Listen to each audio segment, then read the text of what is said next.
അനുദിന വിശുദ്ധർ മെയ് 11. വിയന്നയിലെ വിശുദ്ധ മാമർത്തൂസ്.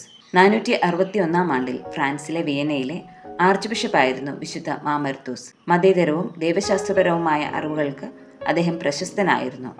ക്രിസ്തു മതത്തോട് നിസ്സംഗത പുലർത്തിയിരുന്ന ഒരു പ്രദേശത്ത് വിശ്വാസം പുനരുജ്ജീവിപ്പിക്കാനുള്ള അദ്ദേഹത്തിൻ്റെ ശ്രമങ്ങൾ പ്രത്യേകിച്ചും അറിയപ്പെട്ടു.